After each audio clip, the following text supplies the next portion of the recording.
The smell hit me first. Mothballs and White Diamonds perfume, a toxic combination that could only mean one thing.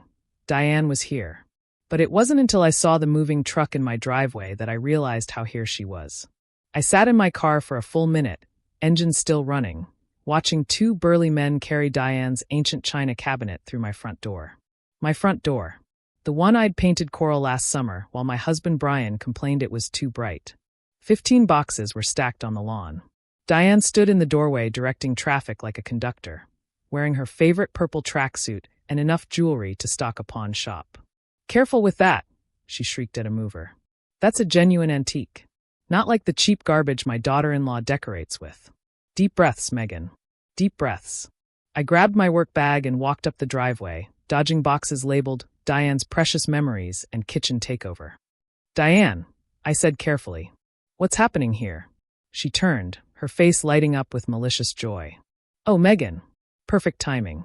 I need you to move your car so the men can unload my bedroom set." "Your bedroom set?" "Well, I can't sleep on that lumpy guest bed. My back, you know. I'm taking the master. You and Brian can have the guest room."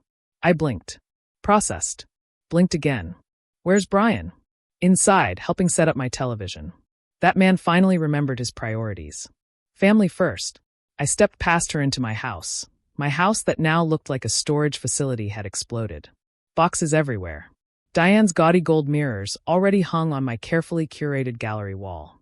Her collection of ceramic roosters lined up on my mantel, displacing the modern sculptures I'd spent years collecting.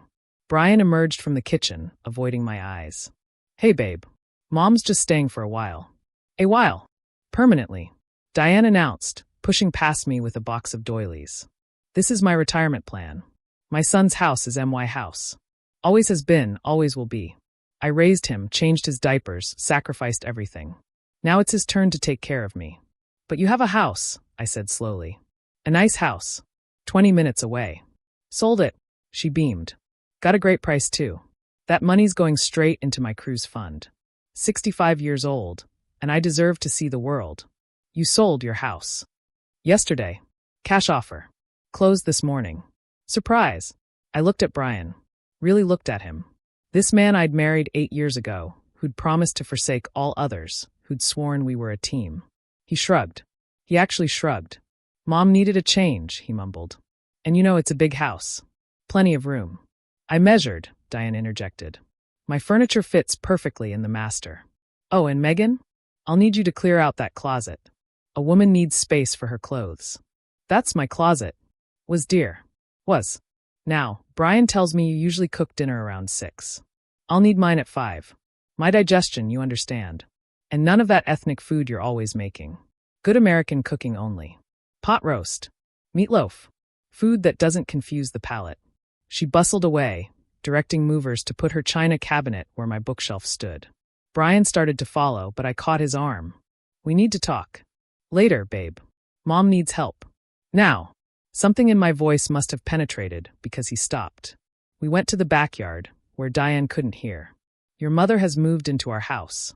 She's family, Meg. She sold her house and moved into ours without asking. She's taking our bedroom. It's just temporary." She literally said permanently. He ran his hand through his hair. "Look, she's my mom. What was I supposed to do? Tell her no?" "Yes.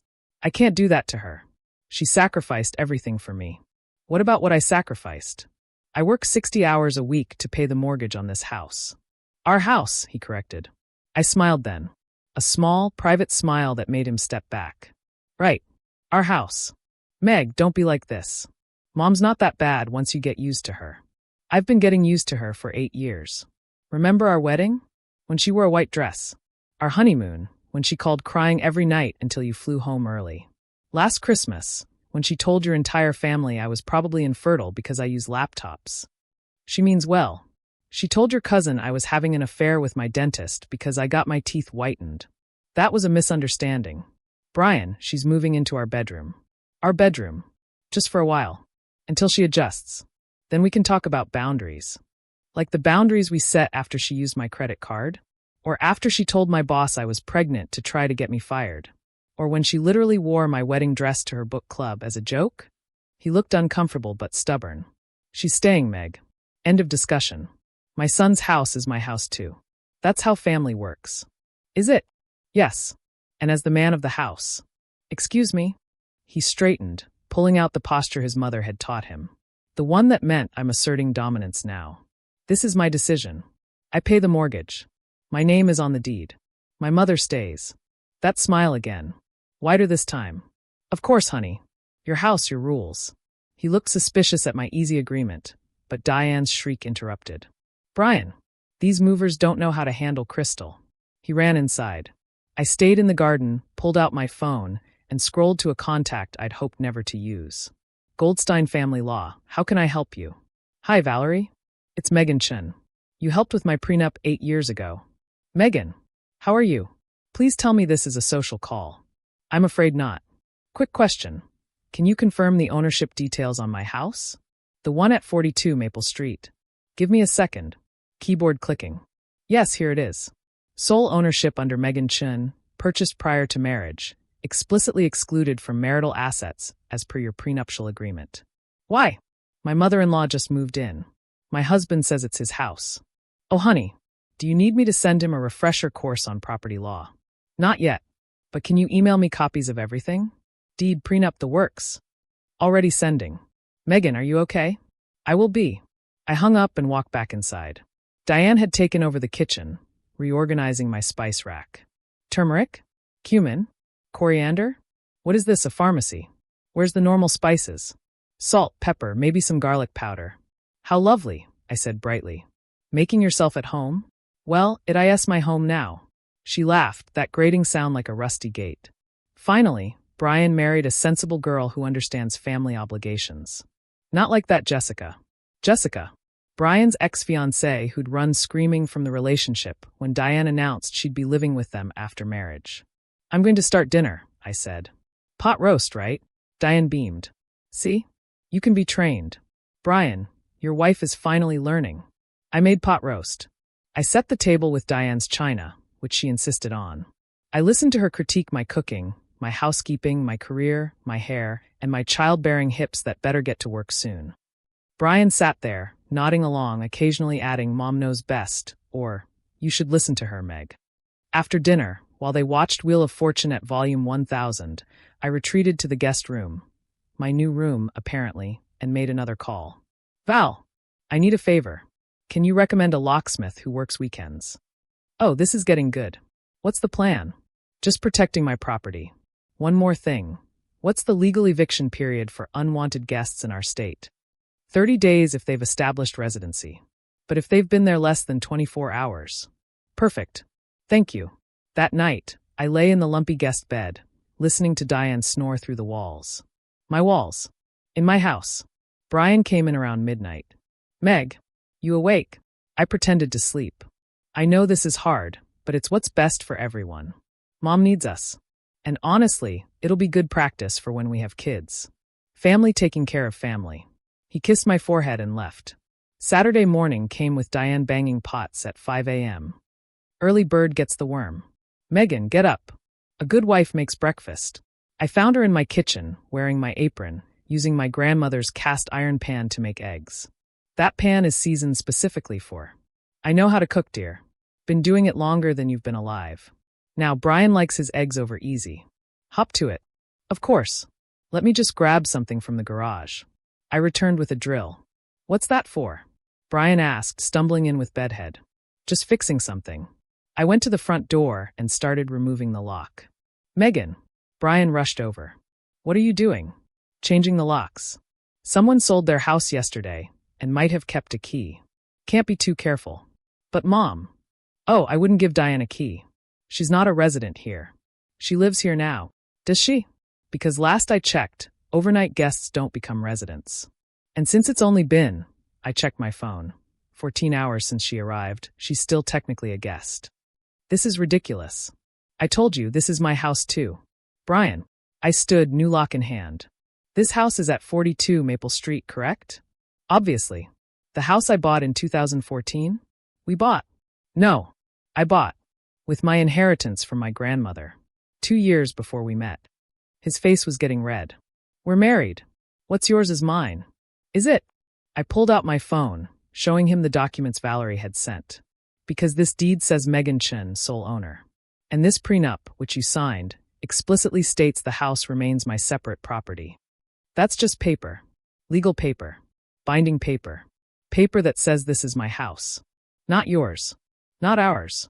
Mine. Diane appeared, face mask still on, looking like an angry ghost. What's this racket? Brian, why is she touching the door? Mom, go back inside. Don't you tell me what to do. I'm your mother. This is my house. It's not your house. I said, louder than I'd ever spoken to her. It's not Brian's house. It's my house. That I bought.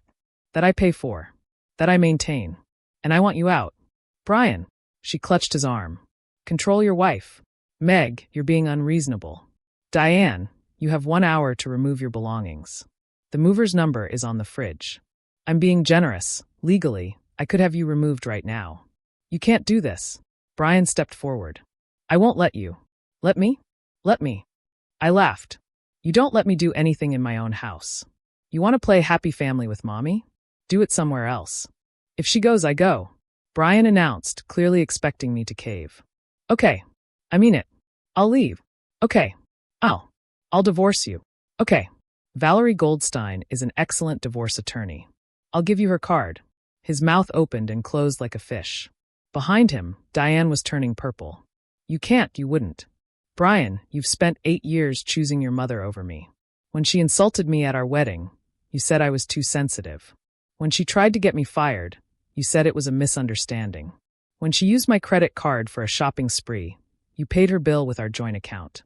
Now she's taking over my house, and you're telling me to be grateful. So yes, I can and I would. But I love you. You love the idea of me. A wife who pays the bills, cooks your meals, and never complains when your mother treats her like garbage. That's not love, Brian. That's convenience. This is what happens when women make money. Diane shrieked. They get ideas. Brian, put your foot down. He can't, I said calmly, installing the new lock. It's not his floor. I finished with the lock, tested it, and pocketed all 3 keys. Then I went inside and called the police non-emergency line. Hi, I have some unwanted guests who refuse to leave my property. Can you send someone? Megan. Brian grabbed my phone. This is insane. I pulled out my backup phone. Hi, police? Yes, still here. 42 Maple Street. Thank you. You've lost your mind, Diane hissed. No wonder you can't give my son children. Probably barren from all that career stress. Actually, I'm on birth control. Seemed unwise to have kids with a man who can't say no to his mother. Brian's face went white. You said you were trying. I said we'd discuss it. You heard what you wanted. Like always. 20 minutes later, a police car pulled up. Officer Martinez looked tired but professional. Ma'am? You called about trespassers. Yes, these 2 refused to leave my property. I showed him my ID and the deed on my phone. As you can see, I'm the sole owner. This is my husband. Brian protested. Is his name on the deed? No, but. Then he needs the owner's permission to be here. Ma'am, do these people have your permission to be on your property? No, they don't. This is ridiculous. Diane screeched. I'm his mother. Ma'am, please calm down. Don't tell me to calm down. I live here. Since when? Officer Martinez asked. Since yesterday. So less than 24 hours? Then you have an established residency. The homeowner has the right to ask you to leave. It was beautiful, really. Watching Diane realize she'd overplayed her hand. That selling her house before securing her position was a mistake. That her son's name wasn't on the deed of the house she'd claimed. Brian. She clutched at him. Do something. But what could he do? Stand there. Sputter. Realize that 8 years of yes, Mom, had led to this moment. You have 1 hour, I repeated. The mover's number is on the fridge. I went inside, leaving them with Officer Martinez, who looked like he'd rather be anywhere else. Through the window, I watched Diane rage and cry while Brian made frantic phone calls. The movers arrived in 40 minutes. By noon, Diane's belongings were loaded. She stood on my lawn, shaking with fury. This isn't over. I'll sue. Diane, I said from the doorway. The crew's money from selling your house? Might want to save it for a new place. Brian stood between us, looking lost. Meg, please. Can we talk? We've been talking for 8 years. You just never listened. Where am I supposed to go? Your mother has a moving truck right there. I'm sure she has room. You're ending our marriage over this? No, Brian. You ended it the day you decided your mother's happiness was more important than your wife's. I'm just making it official. He left with her, sitting in the moving truck like a scolded child. Which I suppose he was. Always would be, as long as Diane lived. I changed the locks on the back door too. Then I called a contractor about converting the guest room back into my home office. Called a lawyer about divorce proceedings. Called my best friend Sarah to come over with wine and celebration cake. You actually did it. Sarah screamed when I told her. You kicked out the monster-in-law. And the husband. Even better. God, I've been waiting for this for years. Remember when she wore white to your wedding? And told everyone she was the real woman in Brian's life. We drank wine in my living room, mine alone now, and I felt lighter than I had in years. No more criticism disguised as help. No more invasions of privacy. No more being the third wheel in my own marriage. My phone buzzed. Brian, of course. This is temporary. You'll calm down and realize you overreacted. Mom and I will be at the Holiday Inn. Call when you're ready to apologize. I screenshotted it and sent it to Valerie. Evidence for the divorce. Another text from Diane this time. You'll die alone and childless. No man wants a woman who won't honor his mother. Brian's too good for you anyway. I blocked her number. Then Brian's. Then ordered Thai food extra spicy. The kind Diane said gave people intestinal parasites. Monday morning, I filed for divorce. Brian was served at the hotel, where he was apparently sharing a room with his mother to save money. The papers included a restraining order preventing either of them from coming to my house. He fought it, of course. Tried to claim marital property rights. Brought up improvements he'd made to the house. The lawyer shut him down with the prenup he'd barely read before signing. My client maintains sole ownership of the property at 42 Maple Street. Your client has no legal claim to it. This is about more than law. Brian's lawyer argued. It's about marriage. Family. Funny how family only matters when it benefits your client, Valerie responded. Where was this concern for family when his mother called my client barren? Or when she attempted identity theft? Or when she announced she was taking over the marital bedroom? The divorce was final in 3 months. Uncontested, ultimately, because Brian had nothing to contest. The house was mine. Had always been mine. Would always be mine. I heard through mutual friends that Diane's cruise money went to apartment deposits and lawyer fees. That Brian was living with her in a one-bedroom, sleeping on the couch. That she still cooked his meals and picked out his clothes and told everyone her evil daughter-in-law had stolen her house. Stole what was never hers, Sarah said over brunch. God, the delusion. She really believed it. My son's house is my house. Like it was some universal truth.